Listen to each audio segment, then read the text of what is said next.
Good morning, students. Today we are going to start new lesson, that is a balance of payment. Balance of payment, as we have just completed foreign exchange. Okay बेटा, foreign exchange के अंदर हमने foreign currency की बात की, foreign currency किस तरह से चेंज होती है। तो बैलेंस ऑफ पेमेंट के अंदर हम टू कंट्रीज़ के अंदर किस तरह का ट्रेड चलता है उसको डिस्कस करेंगे। बैलेंस ऑफ पेमेंट बेटा, जिसको हम बीओपी भी कहते हैं, तो हमारे पास हर कंट्री अपना कुछ रिकॉर्ड मेंटेन करती है, जितना सामान फॉरेन कंट्रीज़ को भेजा जाता है और जितना सामान हमारे पास आता है। तो every government maintain a record of transaction that take place between the resident of country and the rest of world during a given period of time. Balance of payment एक डिफरेंस है, कितना इनफ्लो फॉरेन एक्सचेंज हो रहा है और outflow foreign exchange हो रहा है और रिलेटेड टू इकोनॉमिक ट्रांजैक्शन। तो बैलेंस ऑफ पेमेंट एक ऐसा सिस्टम है जिसके अंदर हम अकाउंटिंग सेंस में सिस्टमेटिक रिकॉर्ड बनाते हैं सारे इकोनॉमिक ट्रांजैक्शन के, उसको हम बैलेंस ऑफ पेमेंट का नाम देते हैं।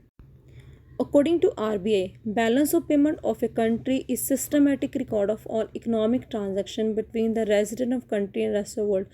इंडिया के रिजर्व बैंक ऑफ इंडिया ने एक डेफिनेशन दी है, कहते हैं बैलेंस ऑफ पेमेंट क्या है, एक सिस्टमेटिक रिकॉर्ड है सारी की सारी इकोनॉमिक ट्रांजैक्शन का जो हमारे देश के रेजिडेंट्स और रेस्ट ऑफ वर्ल्ड के कंट्रीज आपस में करते हैं। It presents A classified record of all the receipts on the account of good exported and services rendered, capture received by the resident and payment made by them on the account of goods imported, services received, the capital transfer to non resident of foreigner. कहते हैं इसके अंदर वो सब कुछ आता है, हमने कितनी गुड्स भेजी, हमने कितनी सर्विसेज हमको उनको दी, हमने कितनी आपस में कैपिटल एक्सचेंज की, हमने उनको कितनी पेमेंट्स दी, जितनी भी तरह की ट्रांसफ़र्स है between the countries to another peoples to NRI, वो सारे के सारे रिकॉर्ड को हम बैलेंस ऑफ पेमेंट अकाउंट के अंदर मेंटेन करके रखते हैं। तो सिंपली हम कह सकते हैं balance of payment is an accounting statement that provide systematic record of all economic transaction between the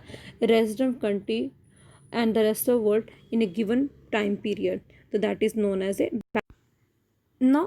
अब क्वेश्चन आता है बैलेंस ऑफ पेमेंट के बारे में जानना क्यों जरूरी है, what is importance of balance of payment. Monitoring all the economic transaction, balance of payment जानने से हमें क्लियर हो जाता है कि टोटल हमने किन किन चीज़ों की ट्रांजैक्शन की, हमने कितनी गुड्स, कितनी सर्विसेज, कितनी यूनिलेटरल पेमेंट्स, कितनी इन्वेस्टमेंट, कितनी मशीनरी, कितने एक्सपर्ट्स, क्या क्या हमने फॉरेन कंट्री से एक्सपोर्ट किया और क्या क्या उनको इम्पोर्ट किया।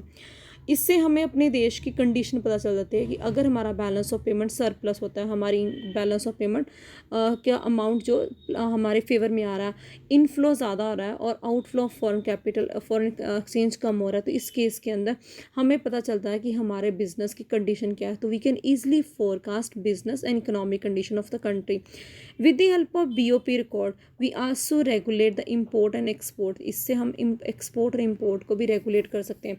कई बार हमारा BOP बहुत ज़्यादा डेफिसिट में चला था, इसका मतलब हमने इंपोर्ट ज़्यादा कर लिया और एक्सपोर्ट कम। तो ऐसे कंडीशन में हम अपने इंपोर्ट्स के ऊपर रिस्ट्रिक्शन लगाकर एक्सपोर्ट को बढ़ाकर इकॉनमी के BOP को करेक्ट कर सकते हैं।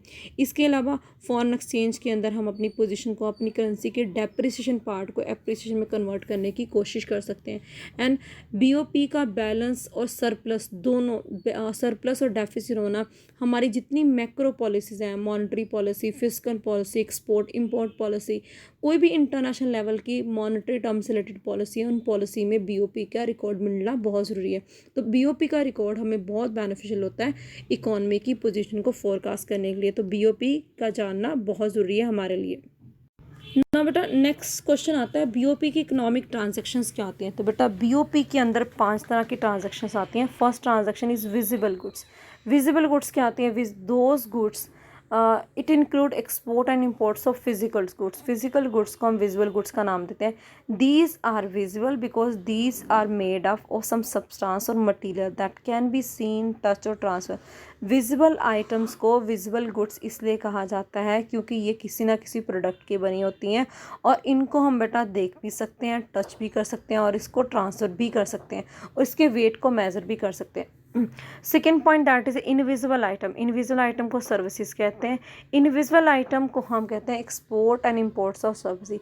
बेटा हम ट्रेड करते समय, हम फॉरेन कंट्री के साथ ट्रेड जब भी करते हैं तो सिर्फ गुड्स नहीं भेजते, हम बहुत सारी सर्विसेज भी देते हैं। इसके अंदर शिपिंग भी आ गया, बैंकिंग भी आ गई, इंश्योरेंस भी आ गई। इनको हम इनविजिबल आइटम का नाम देते हैं। These items can not be seen, touch और ट्रांसफ़र और कैलकुलेट्स वेट। इसके अलावा बेटा गुड्स और सर्विसेज के अलावा हम फॉरेन कंट्री के साथ यूनिलेटरल ट्रांसफ़र भी करते हैं। यूनिलेटर हमने टर्म पहले भी नेशनल इनकम के अंदर डिस्कस किया है। यूनिलेटर का मतलब है वन साइडेड। तो अगर हम कुछ पेमेंट करते हैं इन दी फॉर्म ऑफ गिफ्ट भेजते हैं अपने फ्रेंड्स को, अपने ब्रदर को जो अब्रॉड में रह रहा है, या वो हमें भेजते हैं, या कुछ डोनेशन देते हैं, कुछ रेमिडेंस, कुछ पैसा भेजते हैं किसी डिज़ास्टर के टाइम, किसी फाइनेंशियल हेल्प के टाइम, तो वो सारी की सारी चीज़ें इसके अंदर आती हैं। इसको हम कहते हैं यूनिलेटरल ट्रांसफ़र का नाम देते हैं। Income from investment and work. Income from investment work भी इसका एक पार्ट है। तो जब भी किसी चीज़ की, जब भी हम किसी चीज़ को कोई पर्सन हमारे अंडर काम करता है या हम किसी फॉरेन कंपनी के अंडर काम करते हैं, तो जो इनकम इन्वेस्टमेंट और वर्क के लिए दी जाती है that can be in the form of profit, interest, dividend, salary, wages की फॉर्म में, तो वो भी हमारी इकोनॉमिक ट्रांजेक्शन का पार्ट होती है। Then fifth point is capital transfer. Capital transfer related to capital shifts. It include the borrowing, sale of assets, capital payments, repayment of loan. Actually capital transfer के अंदर बेसिकली हमारा loan और बोरो का concept आता है। जितना भी फॉरेन कंट्री से लोन लेते हैं या उनसे बोरो करते हैं, उनकी हम payment in the form of interest करते हैं, sale and purchase of big assets करते हैं, वो हमारे कैपिटल ट्रांसफ़र के अंदर आती हैं। तो ये 5 ट्रांजेक्शन्स है, ये हमारी इकोनॉमिक ट्रांजैक्शन है जो बीओपी के अंदर है। और जब भी हम बीओपी की डेफिनेशन लिखते हैं तो उसमें हम बार बार यही लाइन यूज़ करें, every government maintain a record of economic transactions, all economic transaction. ये ऑल इकोनॉमिक ट्रांजैक्शन के लिए 5 ट्रांजैक्शन है जिनको बीओपी के अकाउंट के अंदर मेंटेन किया जाता है। इन्हीं ट्रांजैक्शन से रिलेटेड नेक्स्ट क्वेश्चन हमारा आता है meaning of balance of trade. Balance of payment that is a BOP, balance of trade that is BOT. इन दोनों में डिफरेंस क्या है? बैलेंस ऑफ ट्रेड बेटा हमने अभी 5 ट्रांजैक्शंस की बात की। 5 ट्रांजैक्शन में सिर्फ फर्स्ट ट्रांजैक्शन के ऊपर फोकस करते हैं, दैट इज़ विजिबल आइटम्स और गुड्स। विजिबल आइटम गुड्स की डेफिनेशन क्या थी, मीनिंग क्या था? These include export and imports of physical goods, these are the called visible item because these are made of some material और substance that can be seen, touch और transfer. तो visible items क्या होती हैं? जिनको हम देख सकते हैं, टच कर सकते हैं, ट्रांसफ़र कर सकते हैं, वो किसी ना किसी प्रोडक्ट की बनी होती है। तो जिस बिज़नेस के अंदर हम value of exports and imports के डिफरेंस की बात करते हैं उसको बैलेंस ऑफ ट्रेड कहते हैं। अब यहाँ पर एक्सपोर्ट और इम्पोर्ट के कंसेप्ट की बात होती है। तो एक्सपोर्ट क्या है, इम्पोर्ट क्या है? बच्चे जब हम एक्सपोर्ट करते हैं, हमने अपने देश का कुछ सामान बाहर भेजा। बच्चे जब हम सामान एक्सपोर्ट करेंगे तो पैसा प्लस होगा, पैसा हमारे पास आएगा, तो that is always come in credit side और that is including the positive terms. तो ये पॉजिटिव। तो एक्सपोर्ट बेटा हमारे पास जो एक्सपोर्ट टर्म है हमारे पास, ये हमारे पॉजिटिव साइड के ऊपर जा रही है। एक्सपोर्ट को हम क्रेडिट में लेते हैं, ये पॉजिटिव फॉर्म में आता है और इससे देश के अंदर इनफ्लो बढ़ता है। और जब बेटा हम इंपोर्ट की बात करते हैं, इंपोर्ट डेबिट में आता है, ये नेगेटिव साइड में आता है और ये देश के पैसे को बाहर लेके जाता है। तो एक्सपोर्ट इंपोर्ट 2 टर्म्स यूज़ होती हैं बैलेंस ऑफ पेमेंट के अंदर, इसको हमने ध्यान से क्लियर करना ना बेटा। जो एक्सपोर्ट हमारे पास है, एक्सपोर्ट और इंपोर्ट जो 2 टर्म्स हैं इनको हमने डिस्कस किया। एक्सपोर्ट क्या है, हमारे देश का पैसा बाहर जा रहा है, और इंपोर्ट क्या है, हमारे देश का एक्सपोर्ट क्या है, हमारे देश की गुड्स बाहर जा रही हैं और पैसा हमारे पास आ रहा है। और इंपोर्ट का मतलब हम बाहर से चीज़ें मंगवा रहे हैं और हमारे देश का पैसा बाहर जा रहा है। तो ये 2 टर्म्स हैं जो बैलेंस ऑफ पेमेंट और बैलेंस ऑफ ट्रेड को क्लियर करती हैं। अगर इकॉनमी के अंदर बैलेंस ऑफ ट्रेड की बात करते हैं, अगर हमने एक्सपोर्ट ऑफ गुड्स और इंपोर्ट ऑफ गुड्स की बात की है, अगर इन दोनों की केस को डिस्कस किया जाए, अगर हमने एक्सपोर्ट ज़्यादा किया है और इंपोर्ट कम किया है तो ये फेवरेबल बैलेंस ऑफ ट्रेड बन जाता है। और अगर हमने बेटा एक्सपोर्ट कम किया है और इंपोर्ट ज़्यादा किया तो वो अनफेवरेबल बैलेंस ऑफ ट्रेड बन जाता है। तो बैलेंस ऑफ ट्रेड को बैलेंस ऑफ विजिबल ट्रेड और ट्रेड बैलेंस का नाम भी दिया जाता है। ना बेटा यहाँ पर डिफ्रेंशिएट किया है बैलेंस ऑफ पेमेंट और बैलेंस ऑफ ट्रेड को। अब बैलेंस ऑफ पेमेंट को डिफ्रेंशिएट करते हैं, इसका फर्स्ट पॉइंट है, इसका मीनिंग है। मीनिंग में एक्सप्लेन करते हैं, balance of trade is a systematic record of all visible exports and imports of country. It is a difference between export and imports of only visible item. तो economic transaction का first point. Whereas balance of payment के अंदर बेटा हमने discuss किया all economic transaction के अंदर सारी इकोनॉमिक ट्रांजेक्शन्स आती हैं जो हमारे देश के अंदर इनफ्लो के फॉर्म में आ रही हैं। देन बेटा नेचर की बात करें तो बैलेंस ऑफ पेमेंट के अंदर हमारे पास टूल आता है, बैलेंस ऑफ पेमेंट के अंदर हमारे पास टूल आता है that is known as a invisible item. और वेयर एज हमारे पास बैलेंस ऑफ पेमेंट के अंदर सारी की सारी transactions that is visible item, invisible item, unilateral, capital transfers और बेटा इनकम फ्रॉम द इन्वेस्ट भी आता है। अगर हम कंसेप्ट की बात करें तो बैलेंस ऑफ पेमेंट के कंपैरेटिव बैलेंस ऑफ ट्रेड एक नैरो कंसेप्ट है, एक नैरो कंसेप्ट की फॉर्म में आता है। और वेयर एज जो बैलेंस ऑफ पेमेंट है वो एक वाइडर कंसेप्ट की फॉर्म में आता है। बैलेंस ऑफ पेमेंट एक तरह से कंप्लीट रिकॉर्ड है, it is a complete record, whereas balance of trade it is a incomplete record. Because जो बैलेंस ऑफ ट्रेड है उसके अंदर हम सिर्फ डिस्कस करते हैं कि हमने गुड्स को भेजा और गुड्स को मंगवाया, दिस इज़। तो हो सकता है एक साल के अंदर जैसे ड्यूरिंग लॉकडाउन हमने इस बार गुड्स को कम भेजा हो, प्रोडक्शन ऑफ गुड्स कम हुई हो और हमने बाहर से गुड्स ज़्यादा मंगवा लिए, तो इसका मतलब हमारा बैलेंस ऑफ ट्रेड इम्बैलेंस हो गया। But it is not actual picture. हो सकता है पिछले कई सालों से हम बाहर सामान ज़्यादा भेजते हो और मंगवाते कम हो, तो हमारे पास बैलेंस ऑफ पेमेंट और बैलेंस ऑफ ट्रेड दो कंसेप्ट आते हैं जिससे हम क्लियर करते हैं इन दोनों में क्या डिफरेंस है।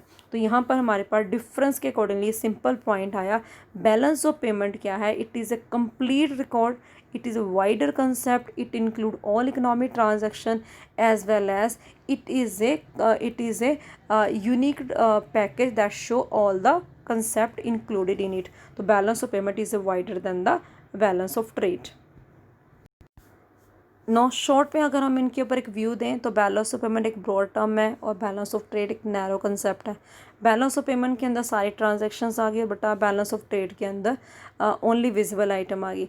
Balance of payment is always balance, that is a very interesting concept. हम अगले टॉपिक के अंदर डिस्कस करेंगे कि balance of payment in accounting sense हमेशा ही बैलेंस रहता है, ये क्योंकि ये एक प्रिंसिपल के ऊपर जिसको डबल एंट्री सिस्टम कहते हैं उसके ऊपर बेस होता है।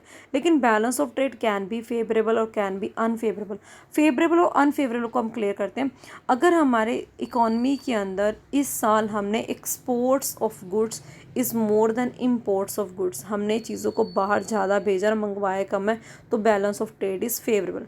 वेयर एज अगर हमने इस बार एक्सपोर्ट कम किया है और इम्पोर्ट ज़्यादा किया है, then balance of trade is unfavourable. तो बैलेंस ऑफ पेमेंट और बैलेंस ऑफ ट्रेड की अगर बात करें तो BOP always balance in accounting sense, और whereas balance of trade is favourable और अनफेवरेबल। बैलेंस ऑफ पेमेंट को एक्सप्लेन करने के लिए हम current account plus capital account plus omission और एरर अकाउंट का यूज़ करते हैं। लेकिन बैलेंस ऑफ ट्रेड के अंदर नेट अर्निंग ऑफ एक्सपोर्ट और minus net payment of imports को लिया जाता है, तो ये बैलेंस ऑफ ट्रेड के अंदर। तो today we have done these topic, balance of payment and balance of trade. ना बेटा नेक्स्ट वीडियो के अंदर हम बैलेंस ऑफ पेमेंट इसके कंपोनेंट को डिस्कस करेंगे, that is a current account and capital account. Now thanks for watching this video. This is today's topic that we discussed related to balance of payment, balance of trade, economic transaction and difference in BOP and BOT.